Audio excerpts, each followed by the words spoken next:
Zichrono Lebracha. And for those that are watching also on our Facebook Live page in the Lighthouse Project Miami, please like, share this class. Let's get as much exposure out there, get the word out. And Bezrat Hashem, we should see many miracles. Mashiach should come b'mehera b'yameinu. And for those that are interested in continuing to get more notifications, every single night we have classes happening in the daytime as well. Feel free to connect. We are going to be putting in the chat group all the information regarding the WhatsApp groups to get all the information on that. So with that being said, Sharon, the mic is yours.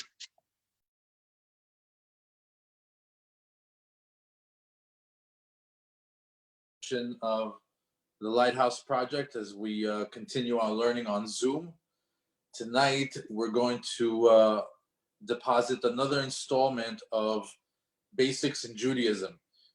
Basics in Judaism has been a series where it's a beginning. It's for anybody who just wants to understand what is it all about being a Jew, what's the right way to think, act, talk, behave, what's the right hashkafa, the right outlook. It's a good class, and every so often we deposit another class into it, as it's relevant to the time that we're in. So tonight's class is part of Basics in Judaism series, and the name of the class is Time to Get Godly. And it's connecting it to the Omer and to the Geula, to the redemption that is upon us.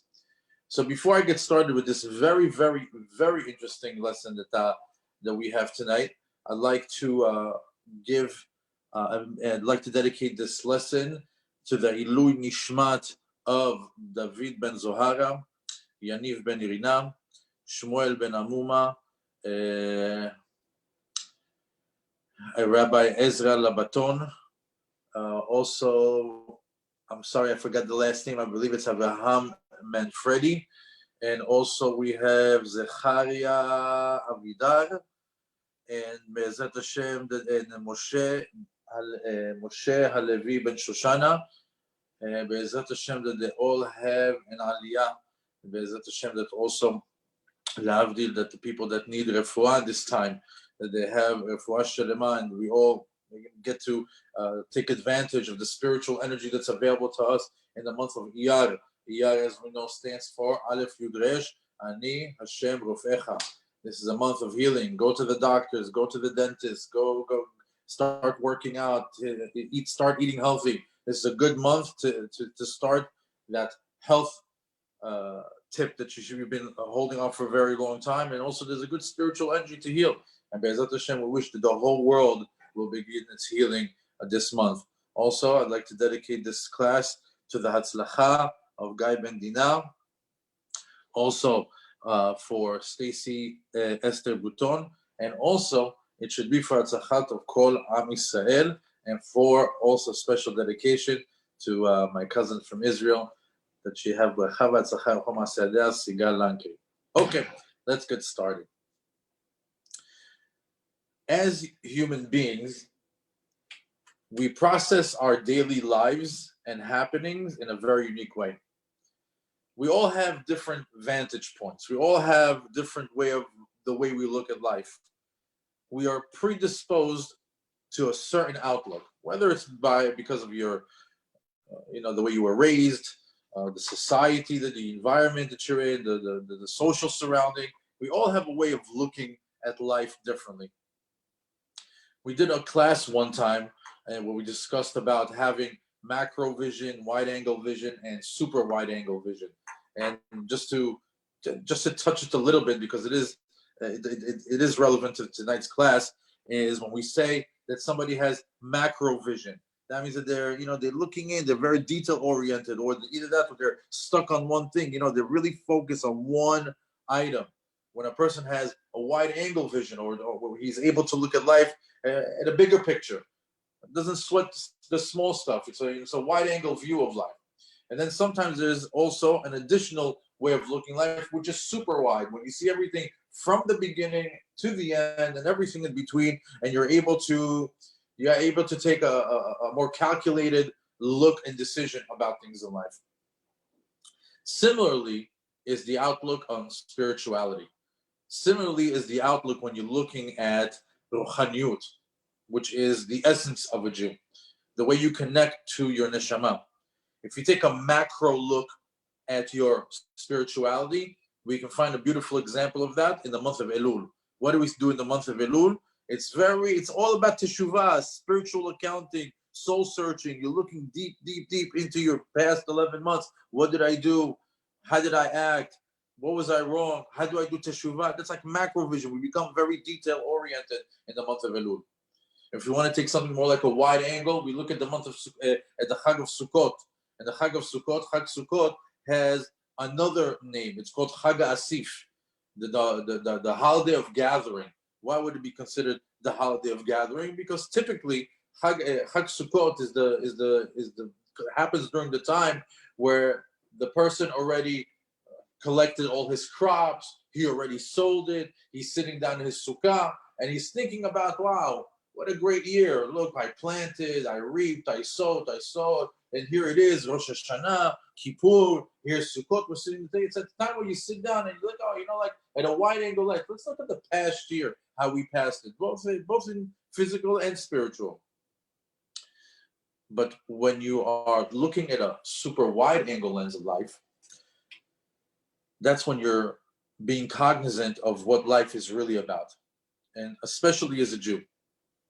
Because when you're looking at life from beginning to end, and you want to see exactly what is the meaning of a Jew's life, it's all about the neshama.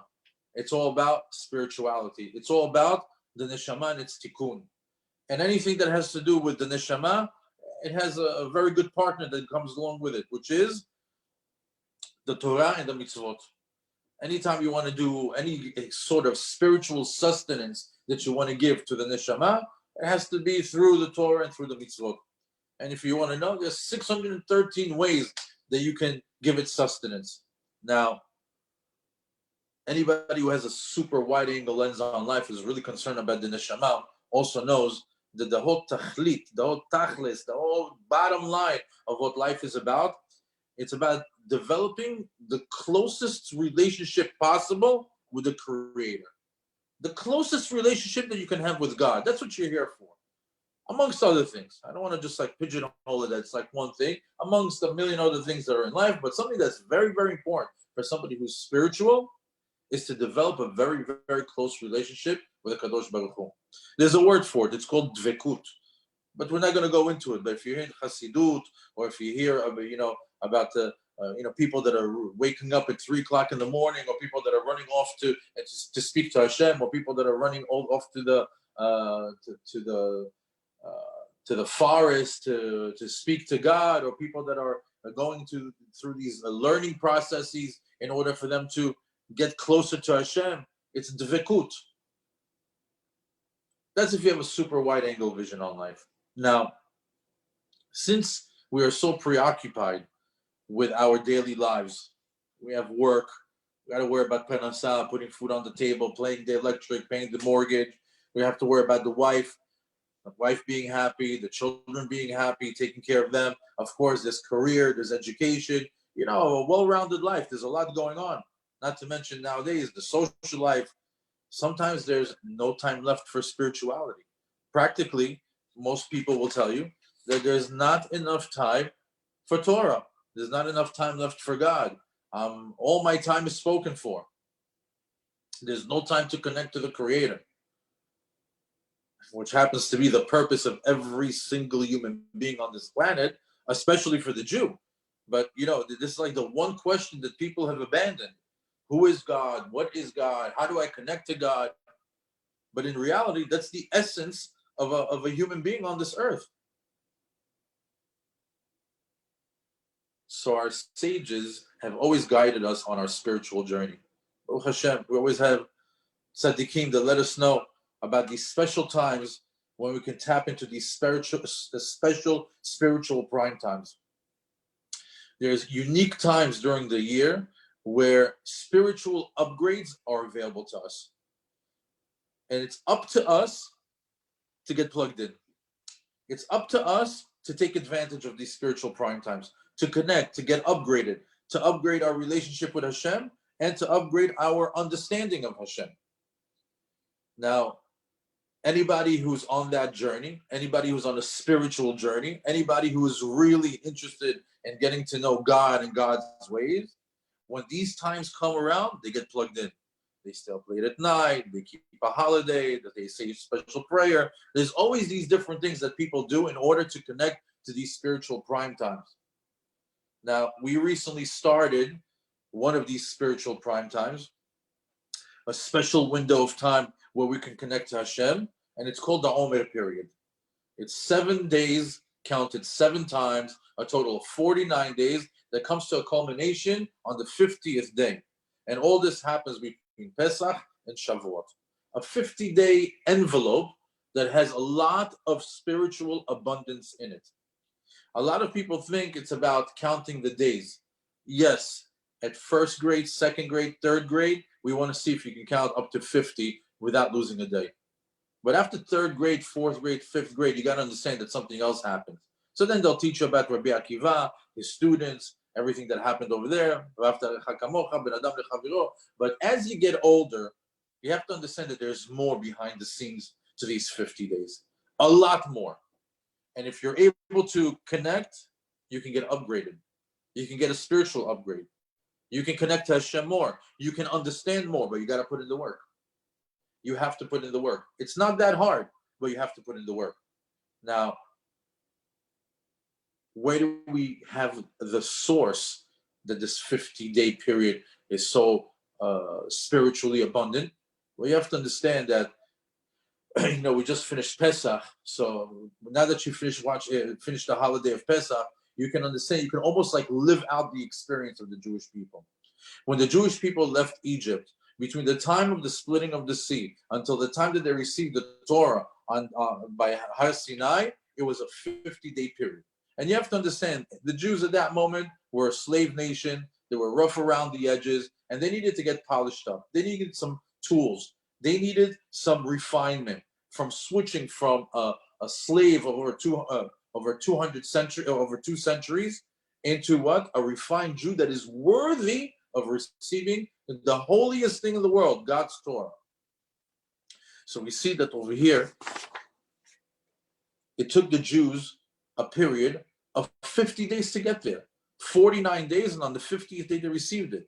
And now that during that 49-day journey, they got the tools, they got Torah concepts, they developed a relationship with Hashem, they developed a relationship with Moshe, and before receiving the Torah, they were primed to be Am Echad Belev Echad. They also achieved Achdut, meaning not only were they able to refine themselves, but they were able to refine themselves as a whole, as a nation.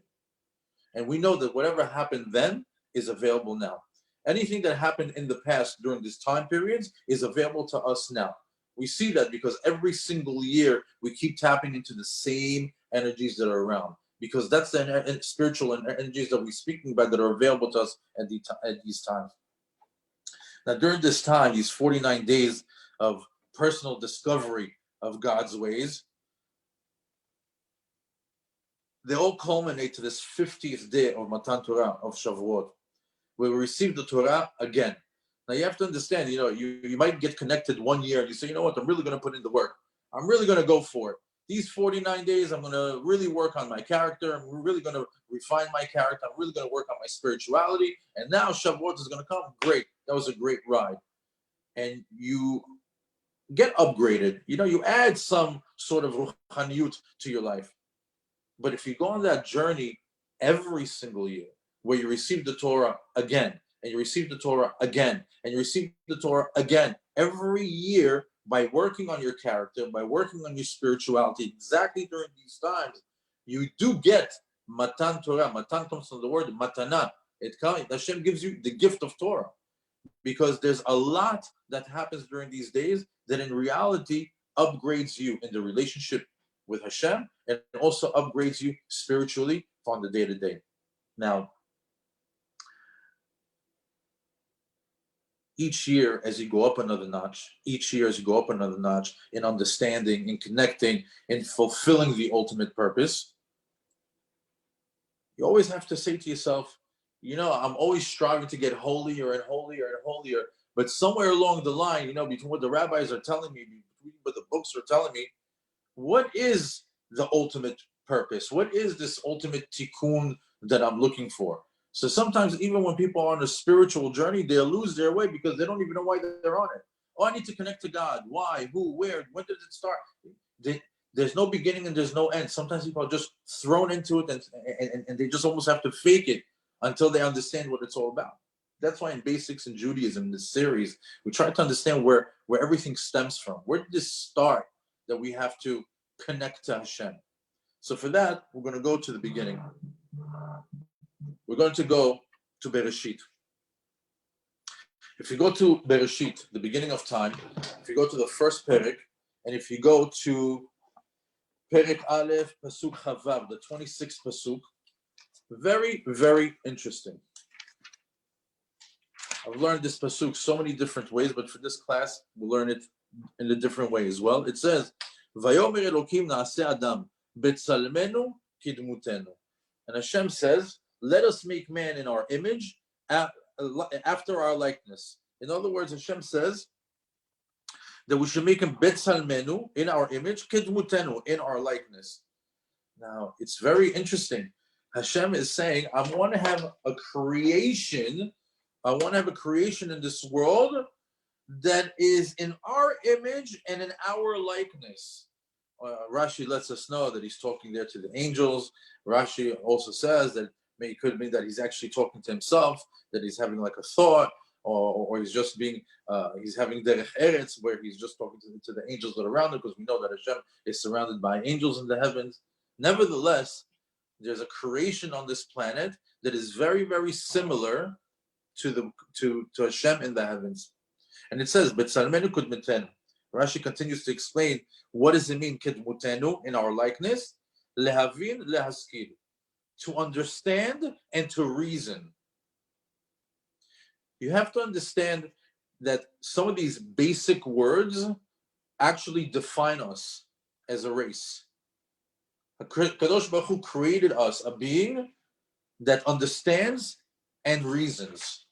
The Rambam explains Betzalmo Betzelem. It says over here, I'll read it off to you. It's also very interesting. In his image, in the image of God. He says, among all the creatures, man alone is like the creator. Why? Because man, just like the creator, has morality, he has reasoning, and he has free will. And he can also know how to love God and to hold spiritual communion with him. Also, a man can guide his actions through reason.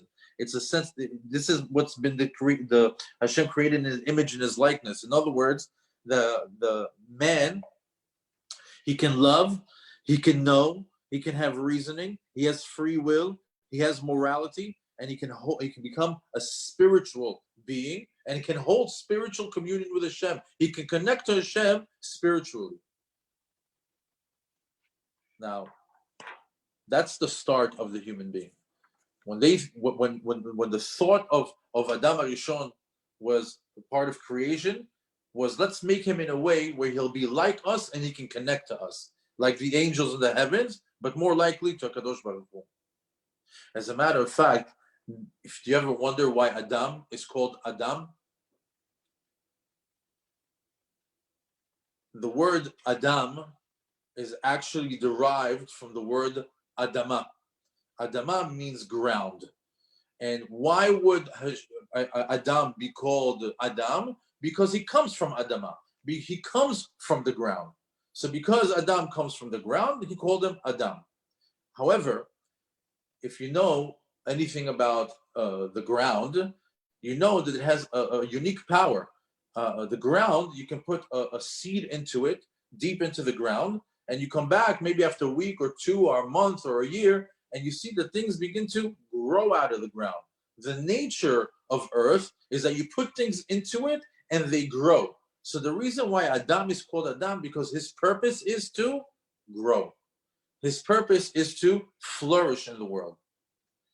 Now, if you take the word Adama, which is earth or ground, which is where Adam was taken from, if you take the nikud, meaning the conjugation, not the conjugation, I'm sorry, the nekudot that you can put underneath the word Adama, instead of spelling it with a kamatz, and a patach, you could do Adame. kamatz nasegol, meaning that Adam Rishon came from the Adama. Why from the Adama? Because Adameh. What's Adameh? Adameh is a word in Hebrew that means to resemble, to emulate, to liken. In other words, Kadosh Baruch Hu created Adam so he can resemble him, so he can emulate him, so he can be in the likeness of him. That's why he's called Adam, and he comes from Adama, so he can be Adameh HaKadosh Baruch Hu, so he can liken HaKadosh Baruch Hu. How do you emulate HaKadosh Baruch Hu?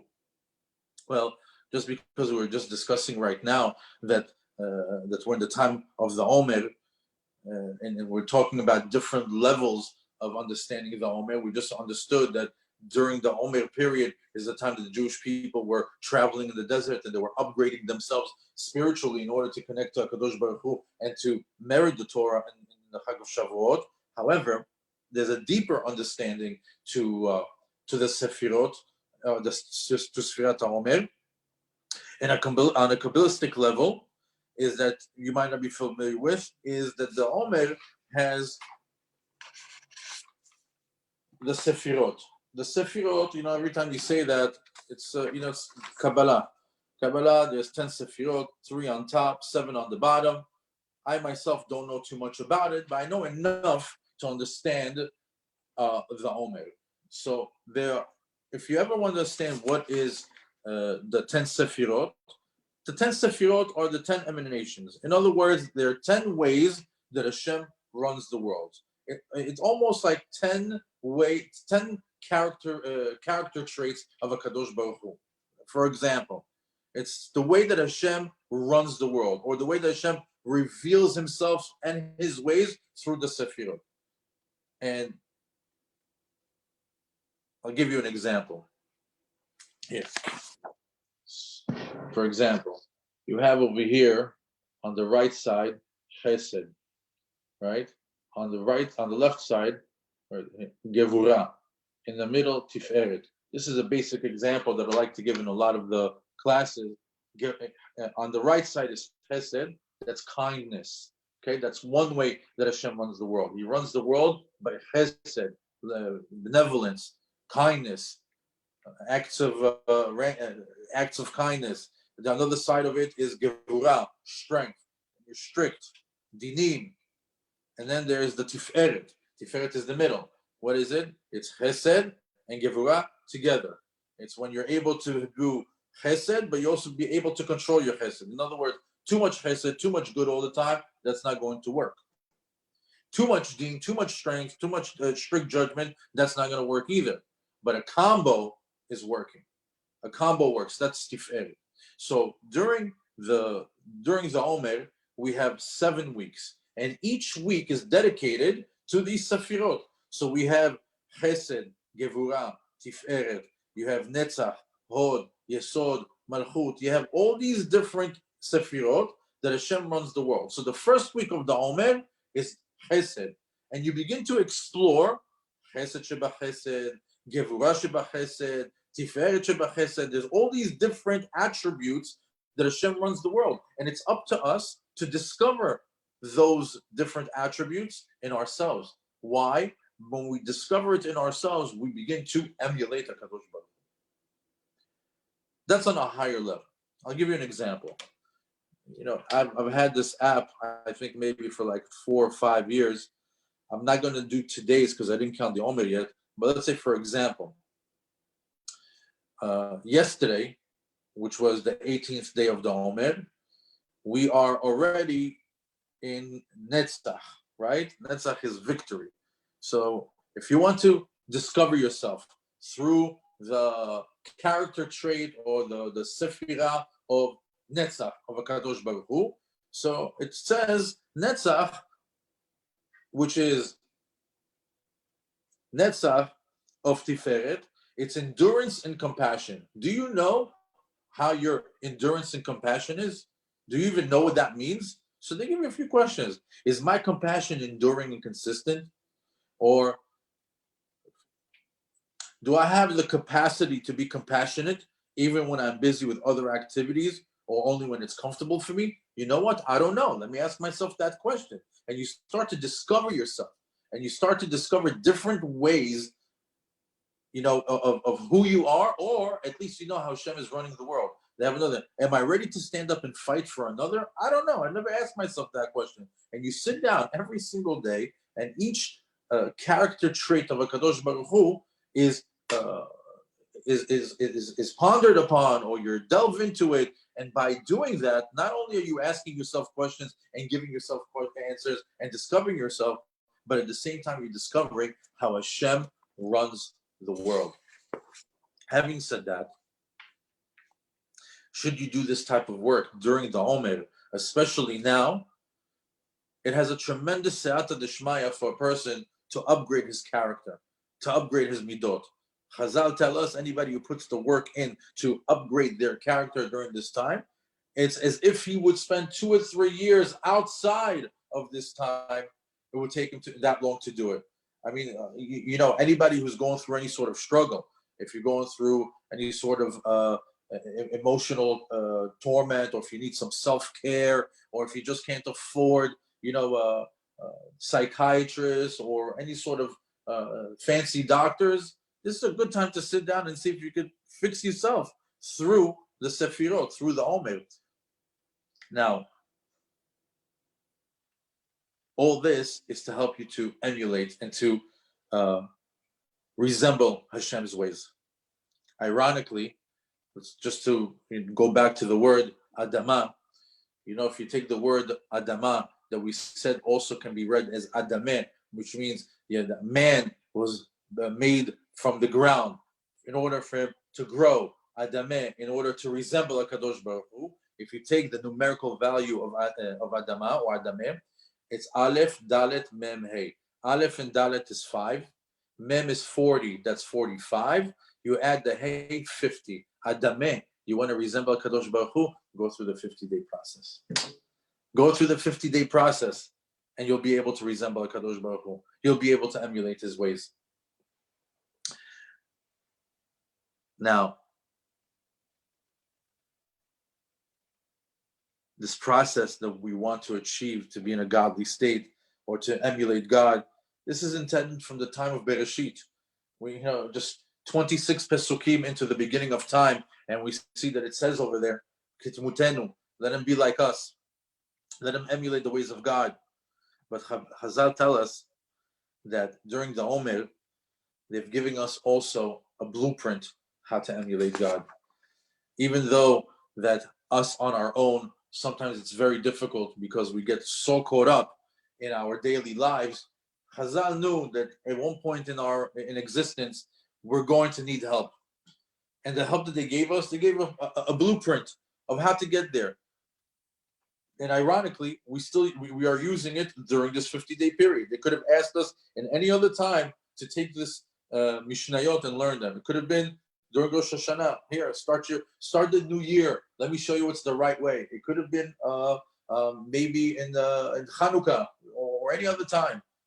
However, they specifically decided that to learn Pirkei Avot, the ethics of our fathers, this blueprint to doing good mitzvot and for good character traits, is during the time of the Omer. Why? Because it's an instruction manual on how to emulate God's ways. And this is written by the pros. These are the rabbis that talk the talk and walk the walk. These are the rabbis that learned the Torah, performed the Torah, and were a prime example of what a Torah Jew is and Torah life is, and they emulated the ways of God. There were human examples of emulating godly ways. And all this through the 613 different channels, avenues that Torah offers us. As a matter of fact, even the first Mishnah that it says, now I'll just read it so we can see that it's very important to understand even the placement of the Mishnayot and why they're there. The first Mishnah, Moshe Kibel Torah Sinai. There it is.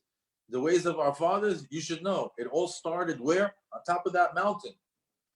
Meaning this whole experience that we're going through right now, 49 days, that's reaching to the top of the mountain. Vav Sivan, we're going to be on Har Sinai. Pirkei Avot starts off, Moshe Kibel Torah Sinai. You should know. We received it on Har Sinai.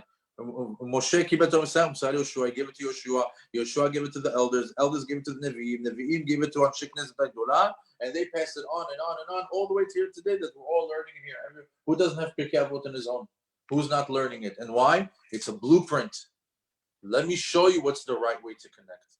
Let me show you what's the right way to emulate God. Now, even though it's a very lofty thing to have good midot, even though it's a lofty thing to be a good guy and a nice guy and have all these different things that one can lead his life by, but where does it say in the Torah that you have to have good midot? Where does it say that you have to be a good guy? Even is there such a mitzvah? I mean, do you ever see any rabbi tell you, "Oh, Baruch Atah Hashem, she'er cham midot tovot"? We don't have those type of things. Where did we get this thing that we got to have good character? That we have to be refined. So it's interesting because the Ramban, Rabbi Moshe ben Nachmani,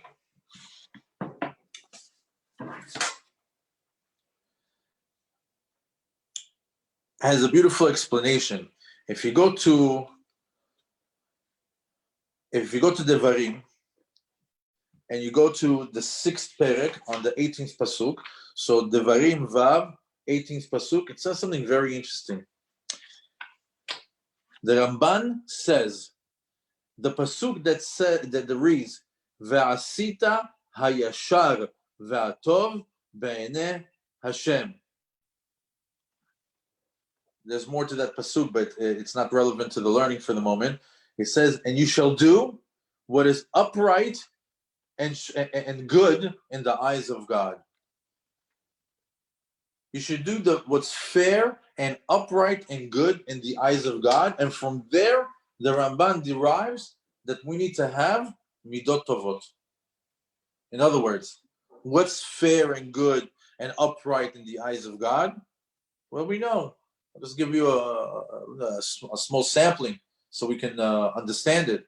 No lashon hara, no evil speech, right? Very, very big item nowadays.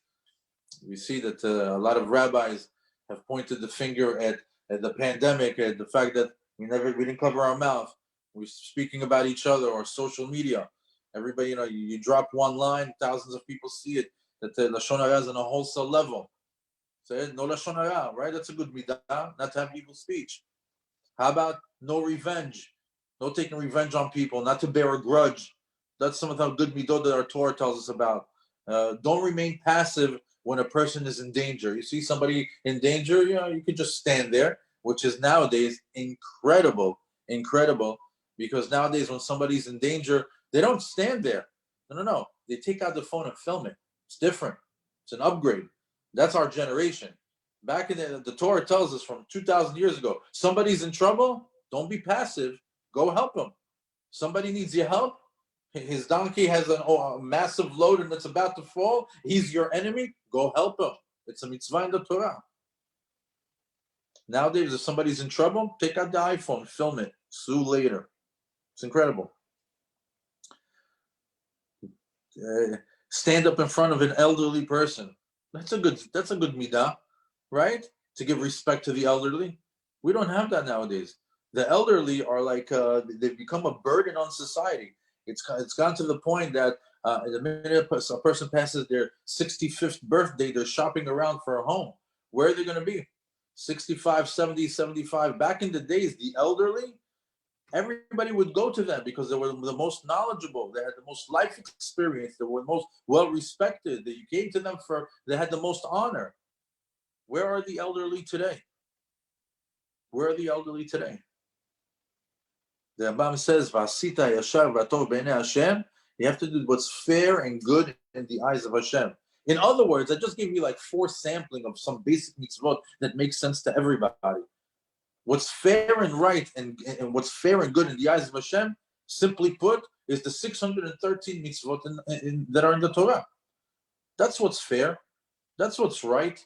That's what's good. That's what Hashem is really wants us to do. Those are 613 ways of emulating God. Hashem says, look, this is my way. Copy it, mimic it, live it. And each mitzvah is like another way of, it's like another cable that connects to HaKadosh Baruch Hu, another way of getting plugged in, another one. We said one time in a class, it's like a string.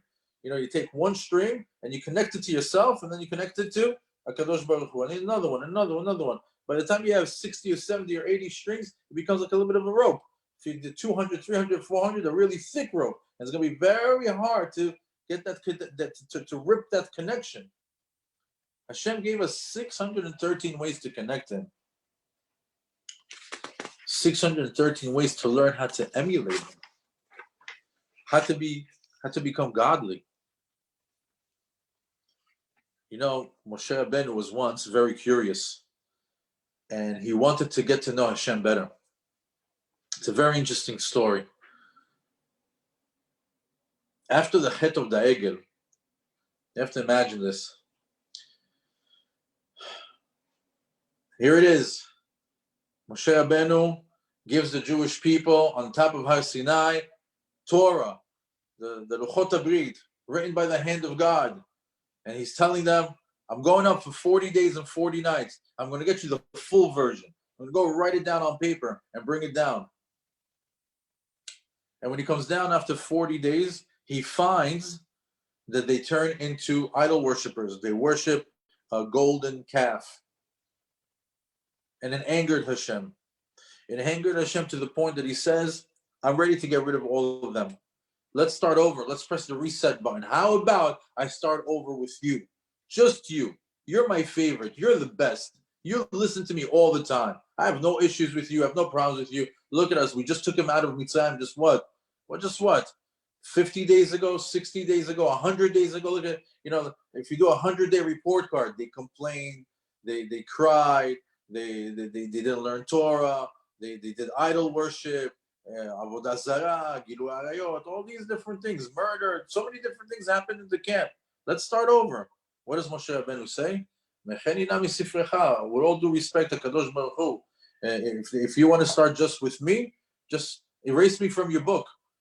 It's either me and Am Yisrael or nothing. Well, this was very impressive because Kadosh Baruch Hu acquiesced to Moshe Rabbeinu, and he actually told him, for whoever I'll forgive, and whoever I want to let live, and whoever I want to let die. And we see that all of a sudden Moshe Rabbeinu was a bit taken aback, and he says, if you go to Parashat Ki Tisa, if you want to see it on the inside, it's a beautiful, beautiful back and talk conversation. It's Perek Lamed Gimel, Pasuk Yud Gimel.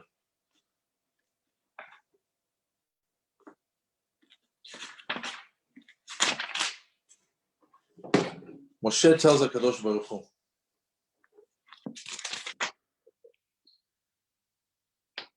Ve'ata, and now, Imna matzati chen be'enecha, says if I find favor in your eyes, Hodiani na edachecha, I want to know your ways, Hashem.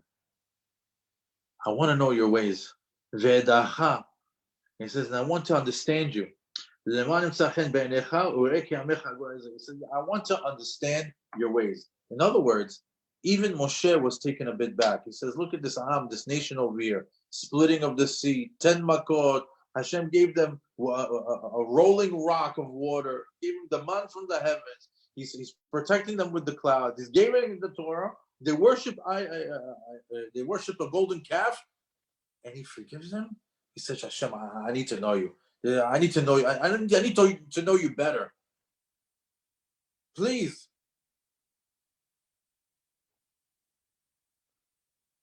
And after some back and forth, Hashem answers them, you can't see my face, but I'll pass upon you. He says, go stand on the mountain, I'll pass upon you. And Hashem reveals to Moshe something. He gives him something. He says, I know you want to get to know me better, but you can't get to see me because nobody can see me and stay alive. However, I'm going to reveal something to you. What does he reveal? He reveals something personal about HaKadosh Baruch Hu. Let's call it like that. Hashem reveals to Moshe Rabbeinu the 13 attributes of mercy.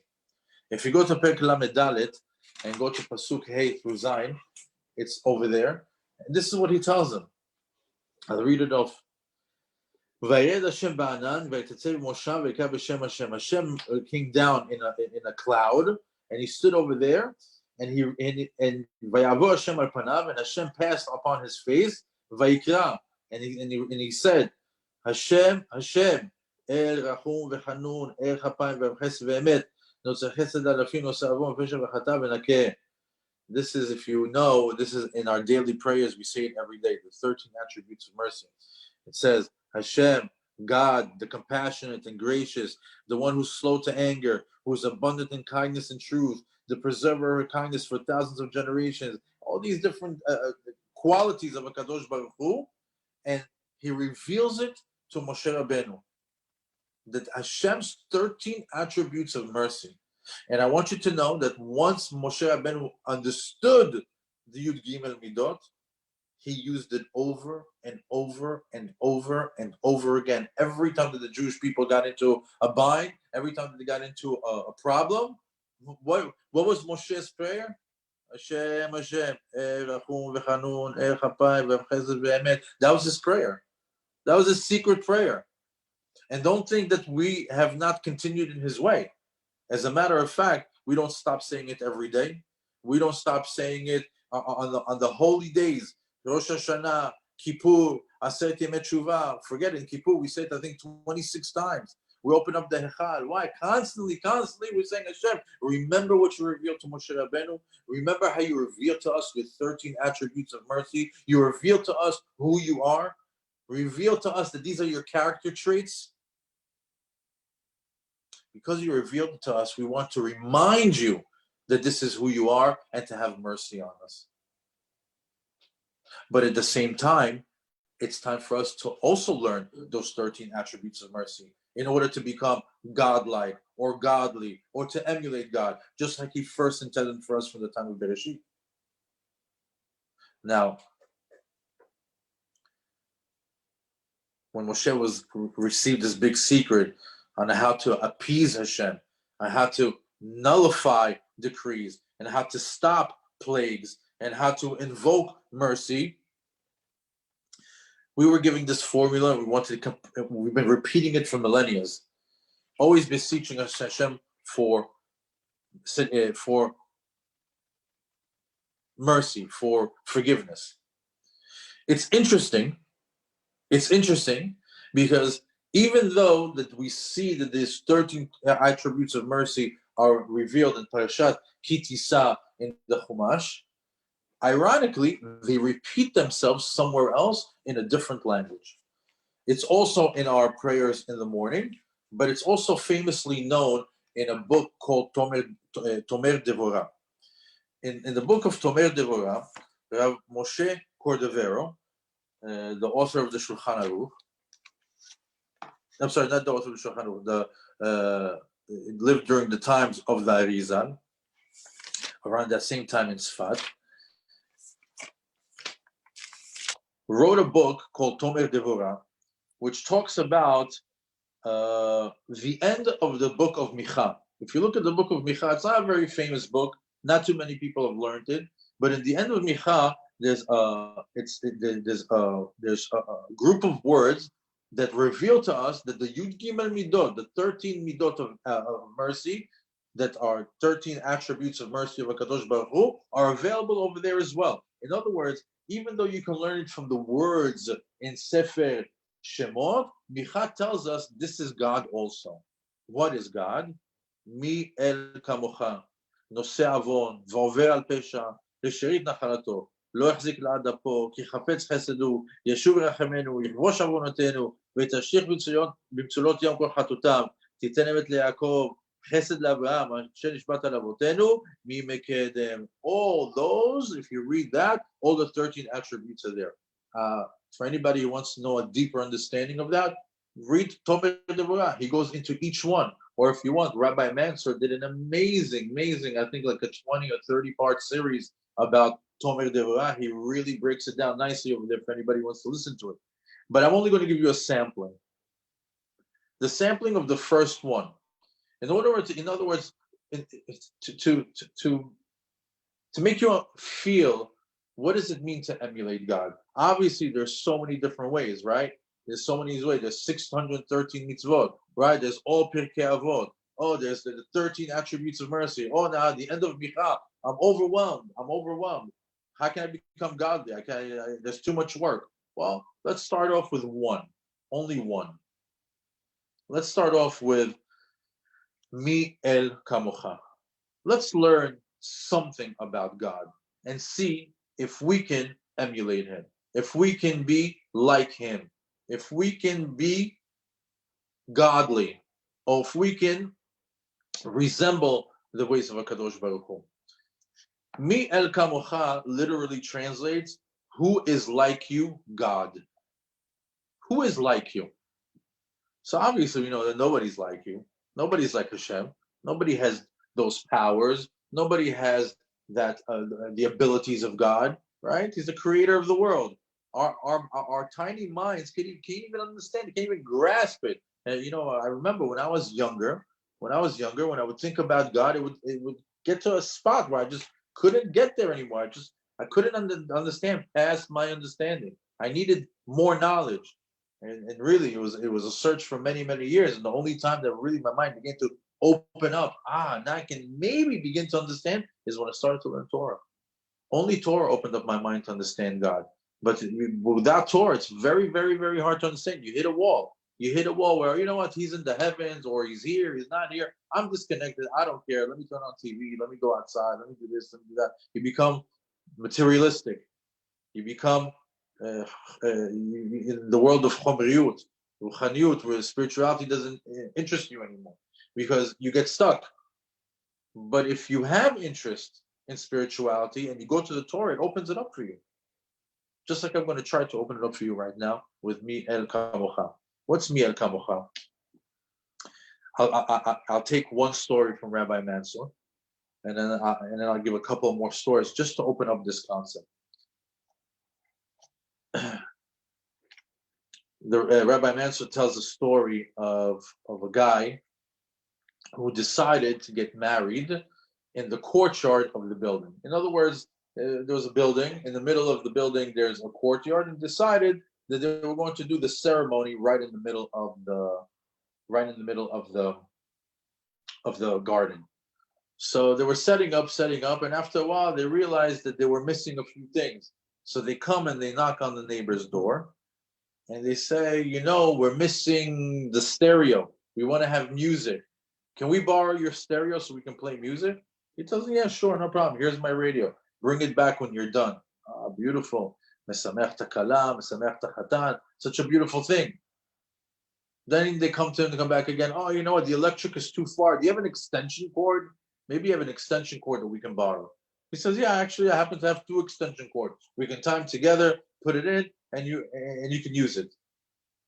They come back a few minutes later. They say, you know what? We don't have anyone to connect it to. You're living on the first floor. Can we plug it into your wall? Can we use your electricity? He says, yeah, sure. Not a problem. And then the wedding begins, and they begin to party. And, it starts to get really late. So the guy walks over and he tells them, guys, if you don't mind, it's almost already 11 o'clock. I have to go to sleep myself. And, the people here in the neighborhood also need to say, do you mind if if you guys can begin to wrap it up in the next 3 minutes? They said, okay, no problem. Half hour passes, an hour passes, 2 hour passes, and 1 o'clock at night, his wife tells him, I can't anymore. I need to sleep. I have to work in the morning. The kids are going to wake up at the crack of dawn. I have to feed them, take them to school. I can't do this. Tell them to stop. He says, it's a simcha for them. Yeah, but it's too late. It went too late. We told them until 11. He comes with it. She says, actually, even that you told them to stop, but they're not stopping, it doesn't matter. You have the electric cord. Pull out the electric cord. Pull out the electric cord. You have the power. You know what he says? He says, even though that this is my stereo, and they're using my cable, and they're using my electric, and I have the power to pull out the plug, and they're doing everything wrong to me against what I asked them to do, I'm not going to do anything. I'm going to leave it alone. Look at the midot of that person. Mi el kamocha. What's mi el kamocha? Imagine us. Look at the world. How many people are in the ways of Hashem? How many people are going against Hashem? Not eating kosher, not keeping Shabbat, not doing anything. Not doing anything. Hashem is standing by that wall out there. He can pull the plug at any time. And he says, no, it's okay. Let him. Imagine there's some people that are going against God. Don't believe in God. Don't believe in the Torah. Completely embarrassing Torah Jews, embarrassing scholars. And for dinner, they eat a steak. In the morning, they wake up. They have air. They have food. They have money. Imagine. Miyad kamocha. They go against God. Hashem gives them the free will that we spoke about in the beginning of the class. He gives them the free will to go against him, and he still gives them what they need. Miyad kamocha. Who is like you, God? Who is like you? It's like that neighbor. He gave him the stereo. He gave him the cable. He gave him the electricity. He won't pull it. You know what? That's miyad kamocha. Miyad kamocha. Or sometimes, the easiest way to really make it like tangible for us is parents and children. Our children, they're very unique. They go through stages. Certain times they're very rowdy. Sometimes they listen. Sometimes they don't listen. Depends on who's their friends, their environment, what they watched on TV, didn't watch on TV, what they read, what they saw. So, a lot of variables. But oftentimes you see that the kid in the house where the parents take care of him, feed him, clothe him, protect him, take care of him, give him everything that they need. He rebels. He rebels against the parents. He's rude. He doesn't listen. He doesn't follow the rules. Yet what do the parents do? They still let him sleep in the house. They still give him food. They still take care of him. Why? Because they have mi el kamucha in them. There it is. Mi el kamucha, that you can still do wrong to me, and I'm still going to be good to you. That's one way of emulating God. That's one way. That's one way of being godly. Why? Because naturally, if somebody hurts you, what is the automatic feeling? I'm going to get you back. I'm going to get you back. You hurt me, I'm going to hurt you. Tit for tat. You took from me, I'm going to take from you. You hit me, I'm going to hit you. You bothered me, I'm going to bother you, right? That's the world. Everybody wants to, even Stephen, nobody wants to have any outstanding debts. Miyad Kamucha says, let the person do you wrong, forgive him. Don't do anything. Pass it. Help him. That's being godly. When something is being done and your choice is completely the opposite of what 99% of the people on earth will do, now you're being godly. Now you're acting like Hashem. Now you're emulating God. Hashem, you have to imagine, after Yetziat Mitzrayim, after the 10 plagues, Yetziat Mitzrayim, splitting of the sea, Matan Torah. Imagine after all that, you have a nation that's sinned with the Egel. People that are going completely against Hashem. Yet, what does he do? Still gives them life. Still lets him go. He told Moshe Rabbeinu, annihilate them. Let them go. I'll start over with you. And Moshe Rabbeinu says no. So Kadosh Baruch Hu says, okay, you know what? You convinced me. Moshe says, oh, wait. Show me your way. I want to understand you. I want to understand what just happened here. What happened here? Miyad Kamucha. Learn the ways of Hashem.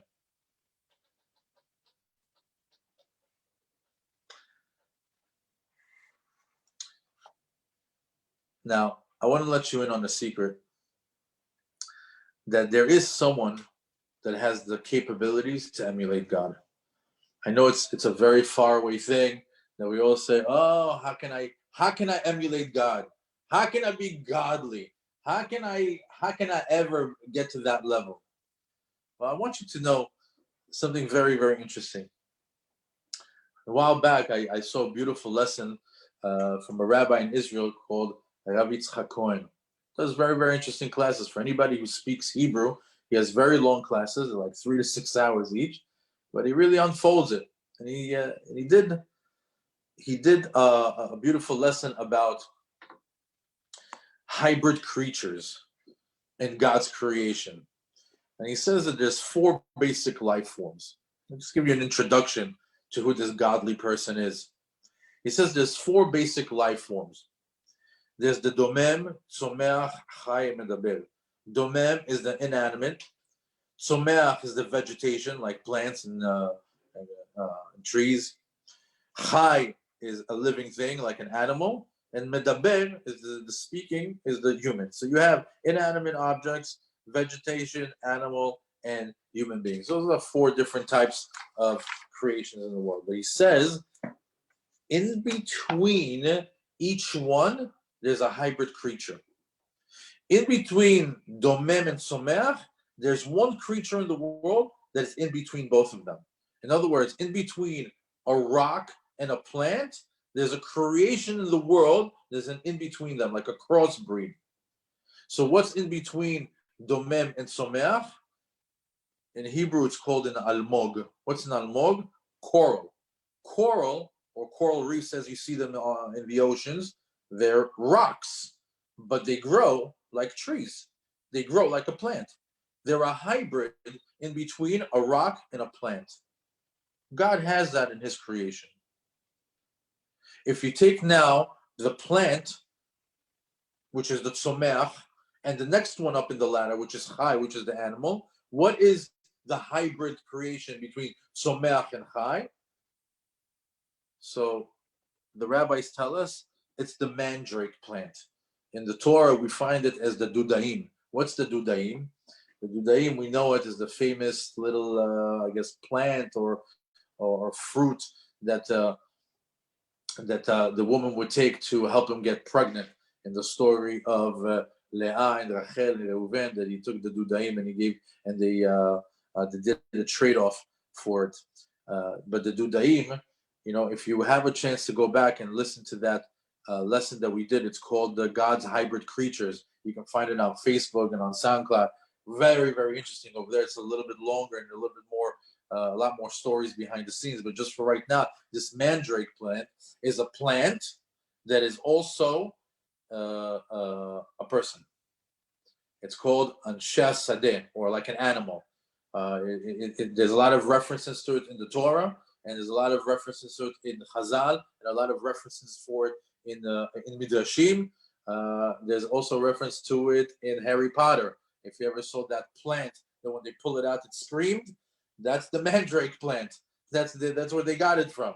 It's a plant that is in between a chai and a tzomeach. For more information, go to those classes. You go to chai and medaber, between an animal and a human being. Has there ever been an in-between? So the Gemara tells us there have been a couple of instances where animal and human beings have changed or shared an existence, you can say. And it talks about the Dora Pelagam, in the time where the Tower of Babylon, when they wanted to go all the way to the Shemaim to fight Hashem, the Masechet Berachot says that Hashem turned the people of that generation to monkeys and elephants. So when people tell you, where did the monkeys come from? Humans come from monkeys. It's actually the opposite. Monkeys come from humans. And as the Gemara says, actually, that is the reason why elephants are able to remember or learn 70 languages from that time period. And they also said that's why the monkeys are the closest ones to human beings. There's also a midrash over there about werewolves, of a person who's able to go from being an animal to a human being, and a human being back to an animal. I don't want to go too much into it, but it's a real thing. Chazal actually speak about it. So we see that we have over here a transition between chai and medaber. So now that we got to the human being, what is between a human being and God? What is that hybrid creature between a human being and God? So many times when I mention or ask this question, I get the answer: angels. Angels are in between human beings and God. But it's very interesting. Chazal tell us the hybrid creature, the hybrid creation between a human and God is the Jew. The Jew is the one who has that hybrid creature that can go between being a regular human to being godly, just like we spoke about earlier in the class. Since the beginning of time, we were given the opportunity to become godly, to emulate the Creator, because we can. We have that ability, especially as Jews. We have all the ingredients within us. We have the genetic makeup and the godly spark. And as Jews, even more so than anybody else, because not only do we have the responsibility of emulating God, but we're also giving the Torah. So Chazal tell us that Kadosh Baruch Hu, Torah v'Yisrael Chanu. He said that the Torah, God, and Am Yisrael, we're all one. Now, if you just think about it, we're part of Am Yisrael. We're part of the. If Torah is part of your life, if God is part of your life, imagine that trifecta that you're a part of. So during this time of the Omer, it's our time. It's our time to polish up our godly ways, just like the Jews in the desert. 49 days of character refinement, 49 days of spiritual refinement. This little boot camp that we're supposed to be in. All this for a date with Hashem on Har Sinai in the holiday of Shavuot. To what? To accept the Torah again. I can tell you from personal experience, anybody who does this journey, Shavuot is completely different. Because you come back again to that day where you say, Hashem, I accept the Torah again, and then you realize, last year I was here, I was a different Jew. Last year, and 2 years ago, and 3 years ago, and 4 years ago, Shavuot was completely different. I know more, I understand more, I get you more, I am more connected, I feel you, I walk with you, I breathe with you, I trust with you, the emunah, the bitachon, the love, you start to feel it. You start to feel it every year. And you get excited for it. Because you understand that now that you put in the work, it's the next level. It's another level. Even if you go up just a little bit, you feel it. Even if you go up just a little bit more this Shavuot, you feel it. And that's what Hashem wants to say. He says, show me that you're working. Show me taking the 49-day challenge to spiritual refinement, and then I'm going to give you a gift. Matan Torah. Matan from the word matana. I'm going to give you a gift. A matana from me. What? Exactly what you're looking for. Because it's very hard to feel it. Sometimes you're learning the pasuk, the concept, the class, the book, this, that, and you're like, okay, when am I going to fly up to the ceiling and become into a spiritual angel? It doesn't happen like that. But when Hashem gives you the gift, of the Torah, you feel it. When you come to Shavuot again, you say, you know what? I really, I have a different relationship with God. I have a different understanding of God. And that's the time to do it. This is the time. Also, there's no better time to show God that there are still people in this world emulating his ways and wanting to be in his ways, especially during this time of Ikvata de Mashiach. We know that the world lost its way. We know it. I mean, I'm not an old guy, maybe a little bit, okay? I'm in my 40s. But I can tell you something. The world lost its way. I mean, just 10 years ago, I felt like I could still be in this world and it's normal. 20 years ago, it feels like it was a completely different planet. Not to mention 40 years ago or 60 years ago, or what my parents talk about. I mean, look what's on TV, look what's in the news, look what people are talking about, look what's important to people, what people are emulating, what people are putting on a pedestal. Where are the morals? Where are the mores? The world is in a different state. How many people are emulating the ways of God?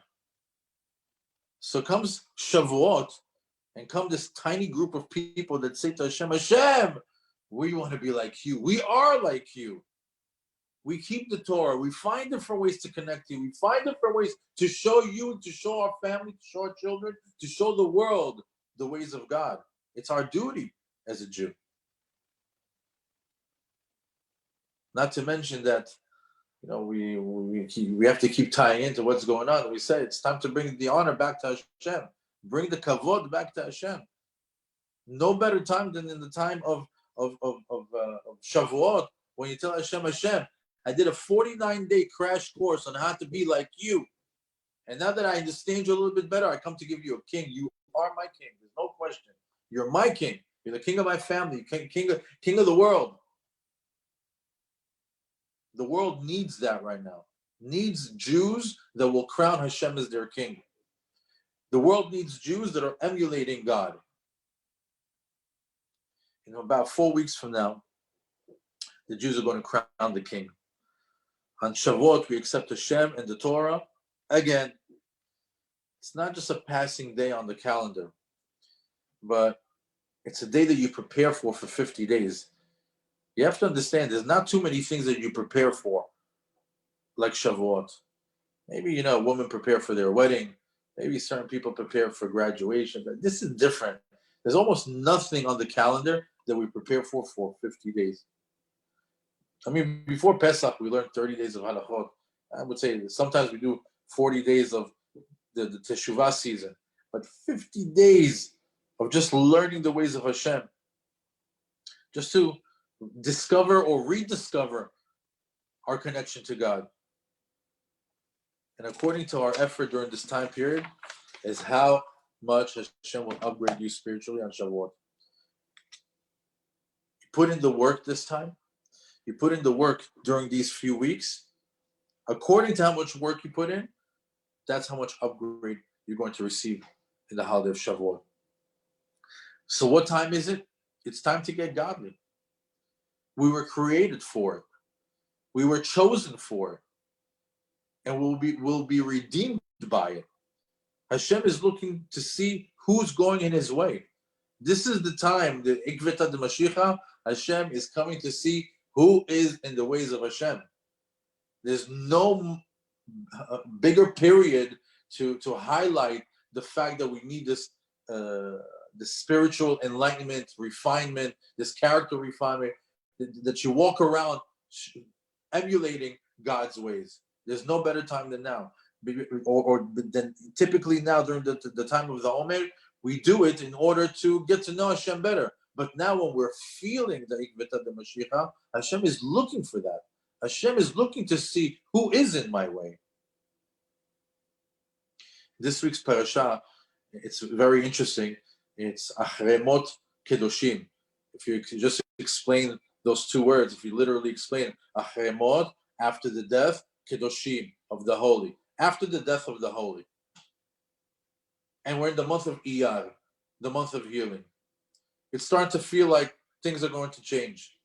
After the death, there's been so much death in the world, including Kedoshim, including holy people, comes Iyar, the month of healing. The energy is starting to shift. But if you take a little bit of what's going on, it's not a joke. We're in the midst of a pandemic. The whole world is really going through something. And I always say, if you look close enough, you'll see that the parasha is talking to us. If you go to this week's parasha, you go to Achremot. If you go to Perek Yud, the first few pesukim, you tell me if this is what we're looking for. It says, he says, let the Jewish people know that I am your God. When you were living in Mitzrayim, when you were living in Egypt, when you were living in the diaspora, when you were living in the Galut, when you're living in exile, what you saw around you? Don't do the same. Lo tasu. And to this new place that you go, maybe you were in one place, now you go to a different place. One time you live in Texas, the other time you live in Florida, one time you live in China, then you live in Australia, one time you live in Israel, then you live in exile. He says, when you go to these places, don't follow their ways and don't follow their laws. Just do my ways and do my laws. And it says, and you should keep my laws. and my guidelines, and you will live by them. This week's parasha, Hashem is telling us also, look, I know you're not home. I know you're not in Eretz Israel. You're not there. No Bet HaMikdash, no Mashiach, no Moshe Rabbeinu to lead you. I know you're in exile. Don't follow their ways. I know you're going to move from place to place. Don't copy what they're doing in all these different places. Follow my ways, follow my laws, and you will live by them. V'chai bahem. How many people are worried about their lives today? Read this pasuk. Hashem tells you, I know where you are. I know what's going on. I know the surroundings. Keep my ways, you live.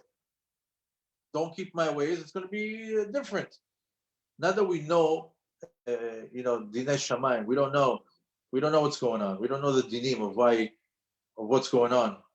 But a pasuk like this tells you clearly, go in the ways of Hashem in your promised life. If you continue to the next parasha, Parashat Kedoshim, Perek Yutet, just the first two pesukim, wanted to mention them because they're also very interesting.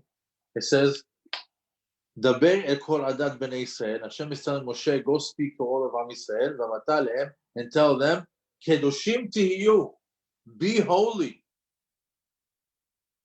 Imagine, God is telling the Jewish people, be holy. He wouldn't tell them if they couldn't be, if it wasn't possible for them. But even if he just commanded them, he says to the Jewish people, Kedoshim to you, be holy, and it's done. That would have been enough. But he was actually kind enough to give us the reason why. It says, Kedoshim to you, why should you be holy? Ki kadosh ani Hashem Elokechem, because I am holy. Hashem says, be holy because I am holy. Well, this ties into our entire lesson. This entire lesson of how we can be godly. How can we be godly? Because God is godly. What does that mean? You can only be godly because you are godly. You have a spark of Hashem. You're an Adam that came from Dama that needs to Adameh, to emulate God. And that's the purpose. Learn about Hashem and mimic his ways. That's the purpose of all existence, especially Jews. Be holy because I am holy. Now, I always like to take a super wide angle look at the week. Every beginning of the week, I try to say to myself, let's take a look at it. What's going on this week? How is Hashem talking to me? How is the Torah life talking to me with just what's going on? Well, take a look.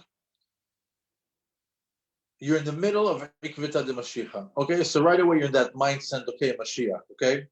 You're in the midst of a pandemic. The whole world is shut down. Okay, let's take that into consideration. You're in the middle of the Omer. Okay, the Omer, I know. As a child, I knew to count. After that, I understood. V'aftar hakamocha, Rabbi Akiva, and his students. Oh, later on, I understood. Oh, it's the Sefirot.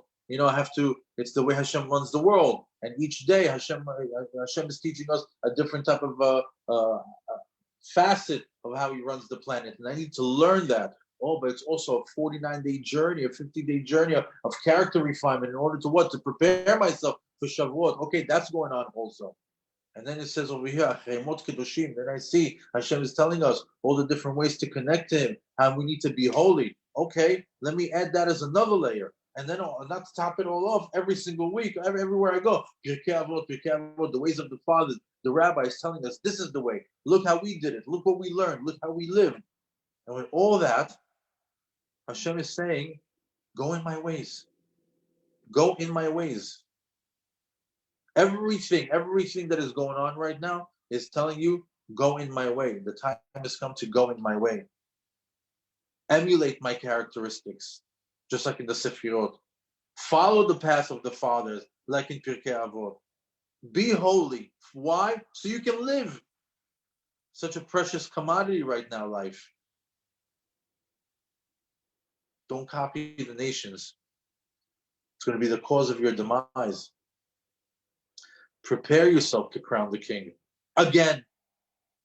We're going to crown him in Shavuot. Then we're going to crown him in Rosh Hashanah, the day that it's all about crowning the king. and just get used to it.